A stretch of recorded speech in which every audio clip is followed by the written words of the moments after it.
Damas y caballeros, Chile y Latinoamérica, todos estamos listos y dispuestos para comenzar la gran final. Lo que todos estaban esperando, el momento cúlmine.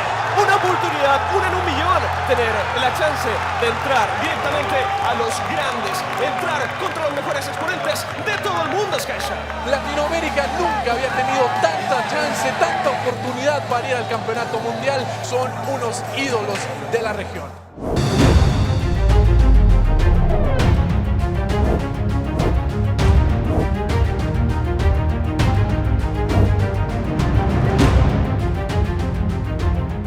Bienvenidas, bienvenidos a Derecho a Saber, un programa del Instituto Nacional de Transparencia, Acceso a la Información y Protección de Datos Personales, el INAI. En México, los ingresos de la industria de los videojuegos creció 106% en los últimos 12 años, al pasar de 0.84 billones de dólares en 2009 a 1.73 billones en 2021, lo que coloca al país como el más importante de esta industria en Latinoamérica. Y el número de usuarios asciende a 72.6 millones. ¿Eres uno de esos usuarios de videojuegos, de consolas y online? ¿Te has preguntado qué pasa con los datos que registras para acceder a ellos y si los jugadores con los que interactúas realmente son quienes dicen ser?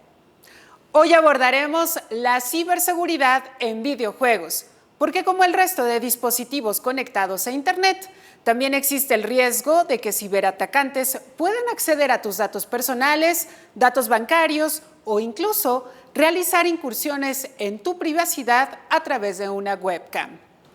Primero comencemos derribando mitos. ¿Es malo o adictivo ser usuario de videojuegos? Sobre esto nos habla Luis Ángel Hurtado, profesor investigador de la Facultad de Ciencias Políticas y Sociales de la UNAM. Porque luego se piensa que los videojuegos son malos o que los videojuegos generan adicciones. No es cierto. O sea, los videojuegos no son malos ni son adictivos.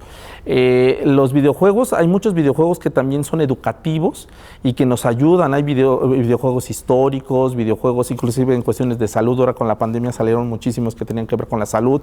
Videojuegos que te ayudan en el ámbito de la construcción de la sociedad civil, o sea, todo ese tipo. En ese sentido, pues bueno, hay que desmitificar esa parte. Y segundo, otro de los mitos es que no todo el que juega videojuegos es adicto y por lo tanto genera pues una dependencia y por lo tanto se vulnera la integridad física de las personas. ¿Por qué? Porque pues básicamente el videojuego puede prestarse para aprender y también para generar, está comprobado científicamente, hay varios estudios, pero la Universidad de Cambridge acaba de publicar un estudio en el cual los jóvenes que se dedican tiempo a los videojuegos, pues desarrollan habilidades de matemáticas, habilidades de retención, o sea, de la memoria, etcétera, etcétera, o sea, que es bueno en ese sentido, o han demostrado que son muy buenos. Y en ese sentido de los datos personales hay que vincularnos en estos dos mitos que hay.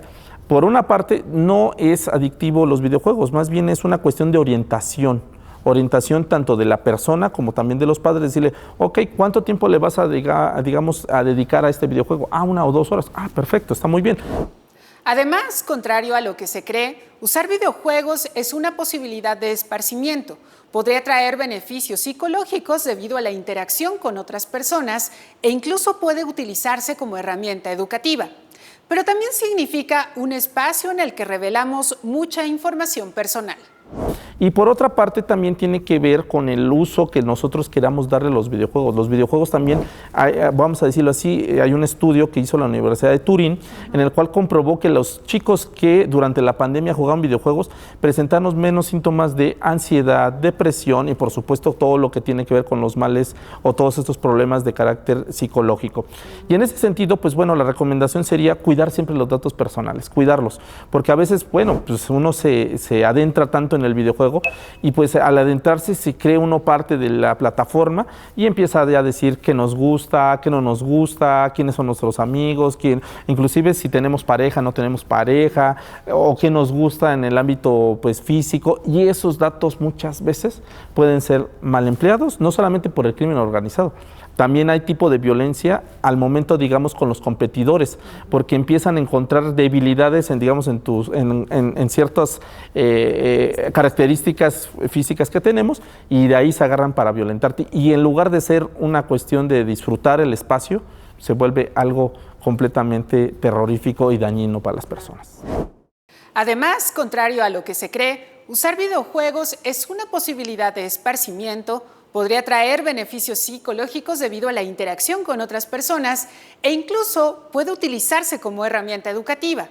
Pero también significa un espacio en el que revelamos mucha información personal. Además, los usuarios de videojuegos también están expuestos a estos posibles ataques. Farming se produce cuando los ciberdelincuentes encuentran una vulnerabilidad en los servidores y redirigen a un dominio o una página web donde el usuario, sin saberlo, puede estar proporcionando información confidencial a un hacker. Phishing consiste en la suplantación de la identidad de una empresa, regularmente alguna muy conocida, para conseguir información confidencial del usuario. Suplantación de identidad ocurre cuando el hacker ya tiene los datos del usuario y los utiliza para realizar compras o vaciar las cuentas bancarias. Extorsión ocurre cuando amenazan al usuario de revelar información personal o mediante un ciberataque que haga imposible utilizar los dispositivos. Bueno, pues para seguir hablando de esto, nos acompaña Emilio Saldaña, mejor conocido como Pisu, periodista especialista en TICs. Pisu, qué gusto tenerte. Al contrario, Nayeli, no, qué gran gusto poder estar contigo, qué emoción participar en el programa y en el proyecto. Muchas gracias. Ay, muchísimas gracias, Pisu, tan generoso como siempre. No, al contrario, es casi como de hashtag superen eso, novatos.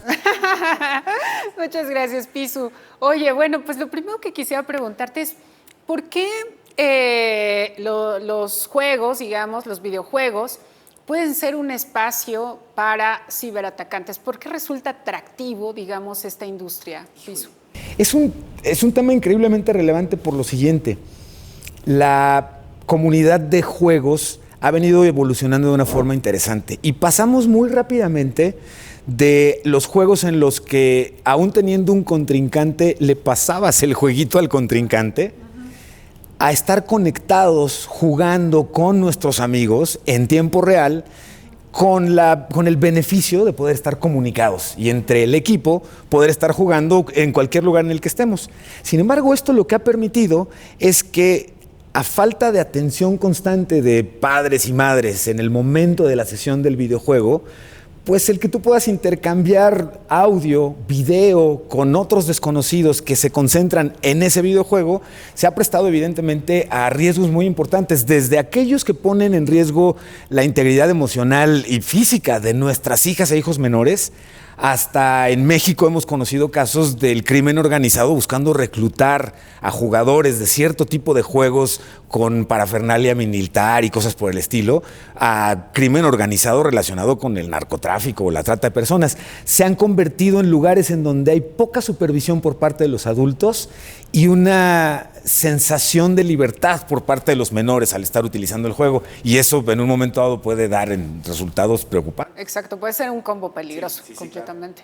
Claro. Y justo eso, Pisu, ¿cuáles serían como las recomendaciones desde tu perspectiva, en este caso para madres, padres, ¿no?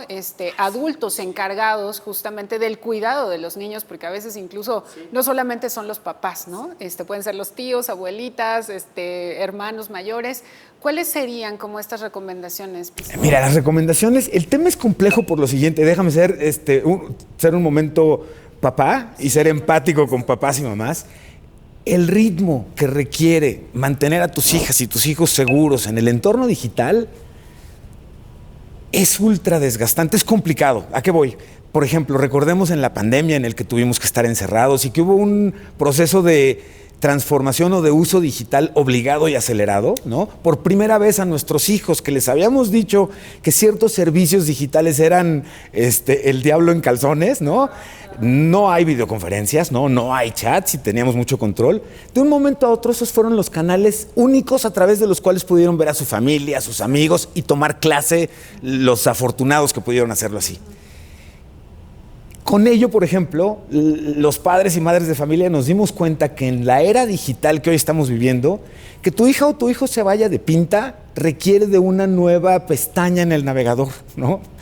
Y esto, además, hace complejísimo que a maestras y maestros o a padres y madres podamos hacer un monitoreo activo verdaderamente efectivo, porque o se están peleando o están viendo contenidos que no debían o están siendo acosados en una ventana que con un clic pueden esconder, y con ello todo un tema hoy que nos apuraría. ¿Qué recomendaría? Lo primero es que aquello que solíamos decir papás y mamás de no, yo no me acerco tanto a la tecnología porque ellos traen otro chip, sí. Hay que hacer una campaña en contra de el chip no es de ellos, el chip es de todos. Y creo que ahí la primera invitación sería a que le perdamos el miedo a la tecnología, más aún cuando se la acercamos a menores de edad, y desarrollemos habilidades digitales juntos. Nos va a obligar, Nayeli, creo que esto es importante, poniendo no del lado de la tecnología la responsabilidad, sino de las personas, nos va a obligar a conversar con nuestras hijas e hijos. ¿De qué? De todos los temas, de la parte que implica la violencia en todos los sentidos, de la tolerancia, de la empatía, de cómo incluso el entorno digital es muy chistoso, pero es tan unos y ceros, tan tecnológico como esotérico. A lo que voy es un lugar en el que se confirma que si tú tiras buena vibra, vas a recibir típicamente en la mayoría de los casos buena vibra, te vas a exponer menos. Y si tú tiras mala vibra, no hay duda alguna. Solo se va a poner cada vez más ruda tu interacción. Y eso, al final del día, a veces no es fácil explicarle a menores de edad cómo puede poner en riesgo a su familia, no solo a ellas y a ellos, sino a su familia y a muchas cosas que después cuestan mucho trabajo. Decimos mucho esto de que lo que se sube a Internet se queda siempre en Internet.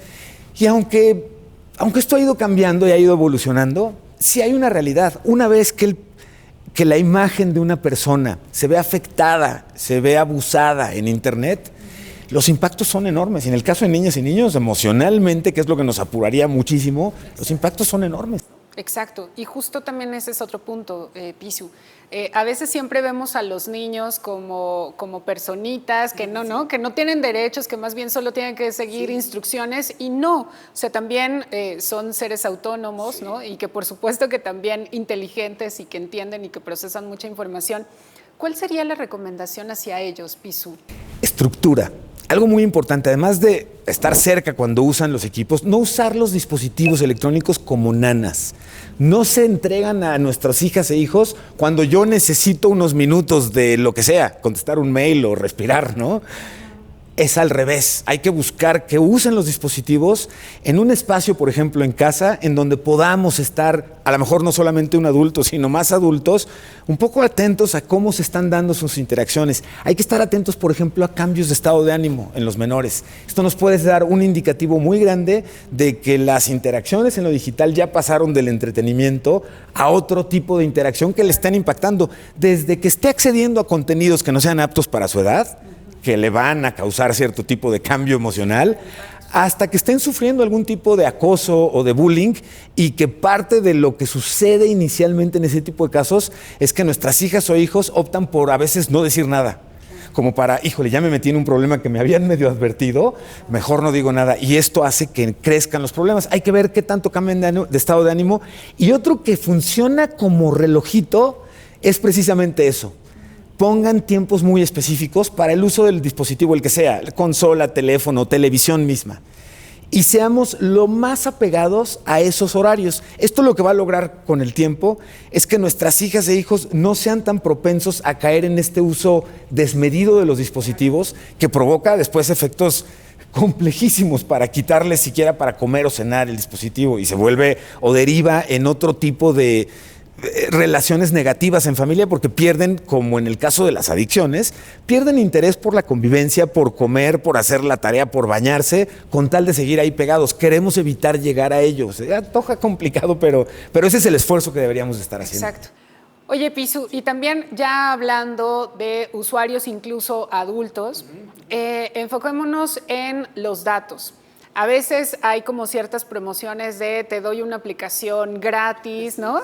Pero hay que saber que nada es gratis, que incluso puedes estar más bien dando tus datos, ¿no? Tú serías el producto si es gratuito en lo digital, claro. Exacto. Sí. ¿Qué recomendaciones harías en ese sentido, sobre todo para la protección de la privacidad, los datos personales? Ay, qué buena pregunta, porque hay una analogía que uso constantemente para mí mismo.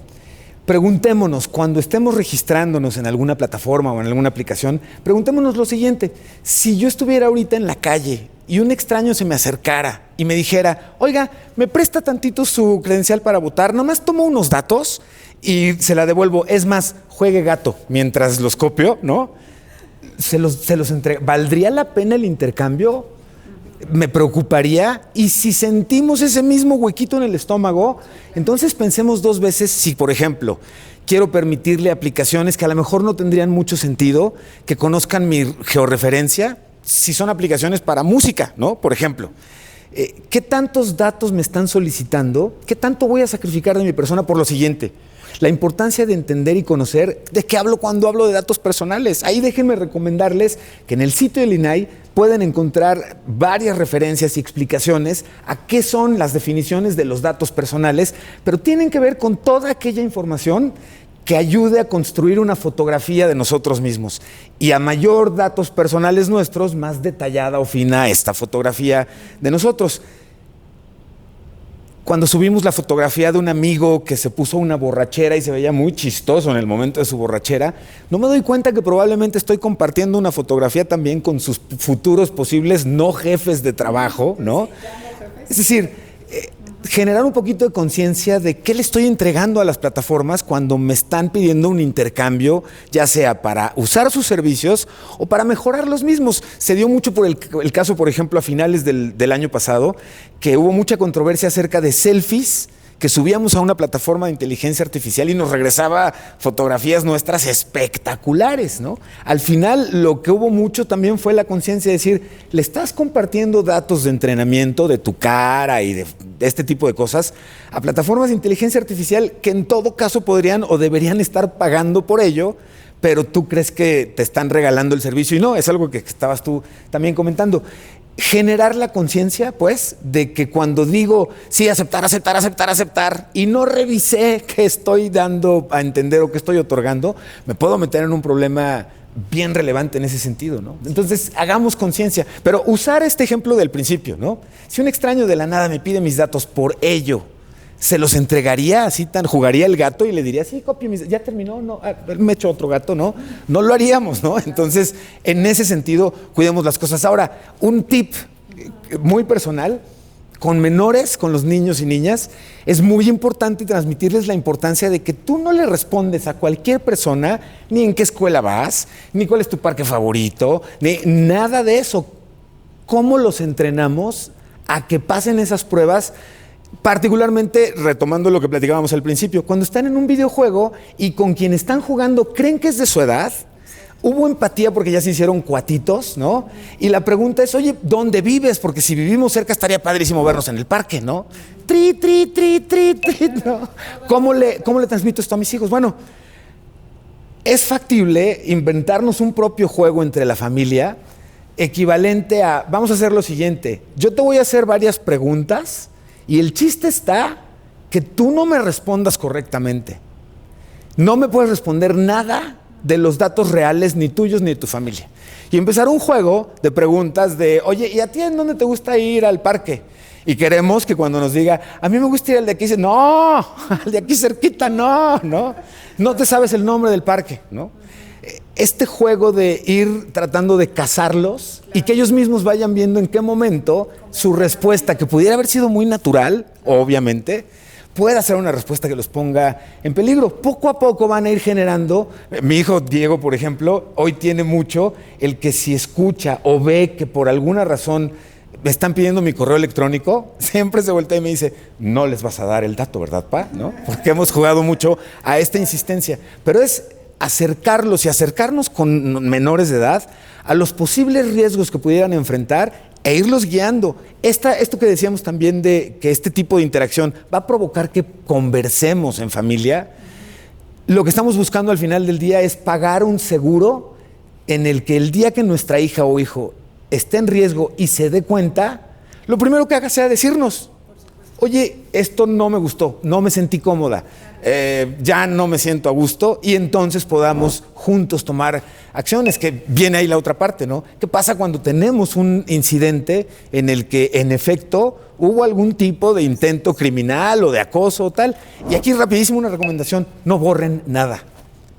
Lo primero que nos van a pedir si nos acercamos a levantar una denuncia, si fuera el caso, va a ser evidencia. Si en nuestro enojo, si en el afán de proteger a nuestras hijas e hijos borramos los mensajes, borramos las evidencias de una situación que no nos haya parecido legal incluso, lo que estamos haciendo es eliminar cualquier posibilidad de dar con ellos. Y esto lo digo por lo siguiente: creemos equivocadamente que en esta imagen de quien está usando una computadora agazapado a medianoche en su cuarto, debajo de la sábana, está en el anonimato, y ya no es así. O sea, en muchas ocasiones es completamente factible dar con alguien que esté haciendo este tipo de prácticas, así que sirva de aliciente que en un momento dado, en efecto, sí hay medidas hoy, y en nuestro país existen, para poder atacar este tipo de fenómenos que desgraciadamente, Nayeli, están creciendo. Ahí la angustia y la emoción de estar en este programa por poder ayudar a platicar y decir, oigan, tengamos cuidado 24/7 de las interacciones de los menores de edad en línea. Completamente. Bueno, el tiempo ya se nos acabó, Pisu, pero solamente, ¿qué mensaje te gustaría que se quedara para quienes nos están viendo y cuyos hijos, hijas son usuarios de videojuegos?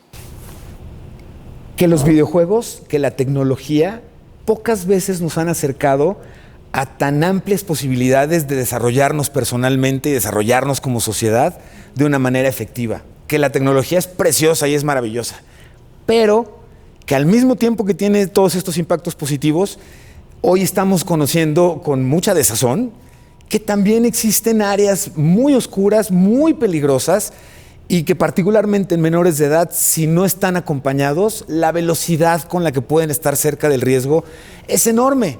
Los invito a que bajo este dicho favorito del estoy en línea, luego existo, le perdamos el miedo a la tecnología, aprendamos y convivamos en lo digital junto con nuestras hijas y con nuestros hijos. Y si algo no funciona correctamente, reportemos a las mismas plataformas que tienen medidas para tomar acciones, y si así lo amerita, que esperemos no sea el caso, a las autoridades, que en México ha ido creciendo el nivel de legislación y de protección. Y finalmente, y lo digo con absoluto convencimiento, visiten el sitio y los recursos del INAI, porque han invertido mucho esfuerzo y a muchas expertas y expertos en entender por qué es tan relevante cuidar la información y nuestros datos. Y por eso me emociona estar contigo, de verdad. Muchas gracias. Los emocionados somos nosotros, créeme, Pisu, y te agradecemos muchísimo toda esta información que sin duda es muy valiosa y que esperamos que pues, quienes nos están viendo lo puedan aplicar. Muchísimas gracias. Muchas gracias, un honor. Muchas gracias. Ahora veamos algunas recomendaciones de seguridad que nos hace Luis Ángel Hurtado, sobre todo para jugadores adultos y también para las infancias. ¿Cuáles serían las recomendaciones que puedes hacer para poder usarlos, sobre todo por datos personales e incluso también la interacción con otros posibles jugadores, ¿no? En otras partes, incluso del país o del mundo? Bueno, las principales recomendaciones es siempre, antes de utilizar cualquier videojuego, entender pues todo lo que es la plataforma, o sea, cómo es la plataforma, porque hay varios tipos de videojuegos. Existen los videojuegos en los cuales uno solamente interactúa con uno mismo, y ahí pues bueno, uno es parte, digamos, de toda esa infraestructura que se crea alrededor. Hay otros videojuegos en los cuales es necesario tener acompañantes, o sea, es un trabajo colectivo, y etcétera, etcétera. Y hay otros videojuegos en los cuales eres tú, pero también hay personas alrededor que están, digamos, compitiendo contigo. Entonces, bajo esa lógica, hay diferentes, digamos, recomendaciones que podríamos hacer. En el caso, digamos, cuando es uno solo y él es el que desarrolla, digamos, toda la dinámica del videojuego, la recomendación es cuidar mucho los datos personales, o sea, decir, ok, soy yo, pero ¿qué voy a presentar de mí? O sea, ¿qué voy a presentar de mí? ¿Qué voy a decir? Mi nombre completo, mi dirección, mi ubicación, a qué me dedico, cuánto tiempo, digamos, dedico a esta actividad, mis gustos, todo eso. Bueno, todo eso hay que tener cierto cuidado. Entonces, porque son datos personales y no sabemos quiénes puedan estar del otro lado empleándolos o sustrayéndolos ilegalmente, porque a veces ni siquiera las plataformas se dan cuenta cuando hacen esa sustracción y los pueden estar utilizando. Cuando son, digamos, de dos personas, personas o son colectivos en el sentido de que un trabajo grupal, en ese sentido también hay que saber cómo vamos a interactuar, quiénes son las personas con las que estamos interactuando. ¿Son personas que conocemos en lo real? O sea, son personas, el amigo, el primo, el hermano, familiares, etcétera, etcétera. ¿Son ellos? O si son personas ajenas, ¿dónde los conocimos? ¿De dónde los conocimos? ¿Quiénes son? O sea, ¿son el amigo del amigo? O sea, por lo menos hacer un lazo, decir, ok, yo sé que Pedrito es el amigo de mi primo y bueno, ya lo ubico físicamente y sé que es Pedrito, ¿no? En ese sentido, la recomendación es primero ubicar quiénes son las personas que están jugando conmigo colectivamente.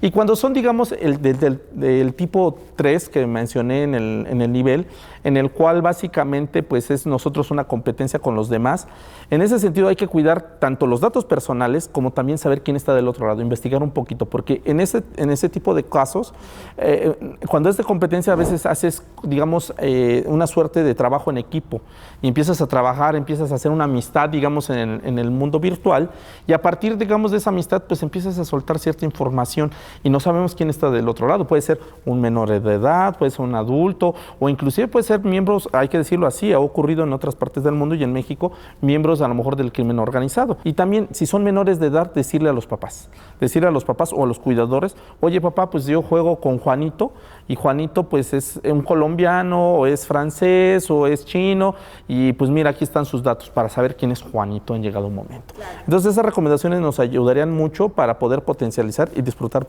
precisamente los videojuegos. Y si tienes a tu cargo a un niño o niña que usa videojuegos, aquí te mostramos cómo puedes configurar las consolas de Xbox para limitar el contenido para menores. ¿Cómo limitar el contenido para menores en consolas de videojuegos Xbox?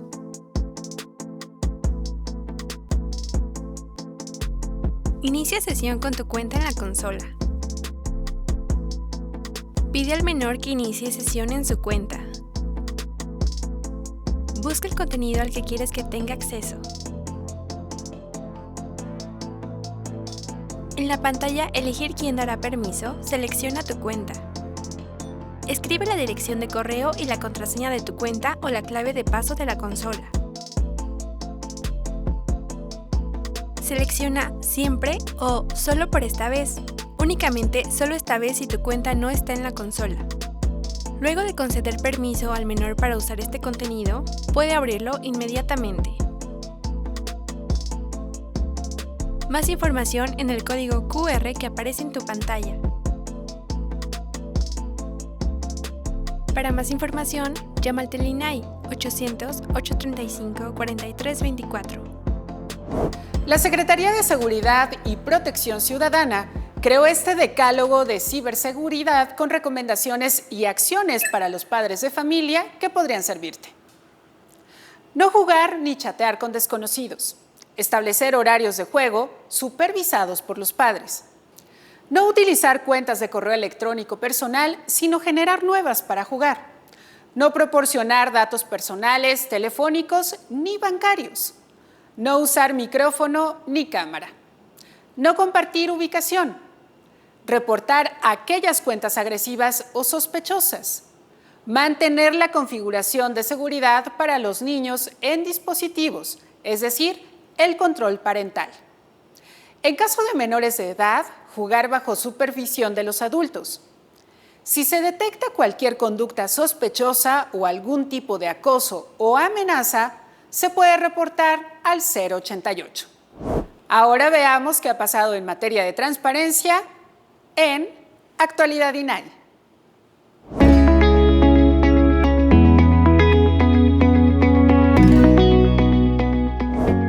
Resumen informativo. El INAI participó en el 20º aniversario del Instituto Estatal de Transparencia, Acceso a la Información y Protección de Datos Personales, Info Nuevo León. Se destacó que la transparencia permanecerá en la medida en que haya autoridades responsables y conscientes de esta agenda. En San Luis Potosí, el INAI fue parte del ciclo de reflexiones a 20 años de la transparencia. Ahí se indicó que el derecho a saber en México no se ha acabado y las instituciones están obligadas a garantizarlo. En Baja California Sur, el INAI intervino en la instalación de la red de enlaces para la transparencia universitaria de la Universidad Autónoma de la entidad, se enfatizó que la transparencia en las universidades fortalece la confianza con la comunidad estudiantil. Durante el lanzamiento del curso Introducción al Sistema Nacional de Transparencia, el INAI confirmó su compromiso para multiplicar el número de personas usuarias del derecho a saber. El INAI participó en el cuarto foro de resoluciones relevantes de la Comisión Jurídica de Criterios y Resoluciones del Sistema Nacional de Transparencia, donde se señaló que las resoluciones de los organismos garantes deben emitirse con criterios similares para garantizar igualdad en el ejercicio del derecho a saber. El Pleno del INAI, por mandato judicial, celebró una sesión extraordinaria para dejar sin efectos la resolución del recurso de revisión RRA 10.671/21 en contra de la Semarnat, en el que se solicitó información relacionada con los programas de remediación del río Sonora.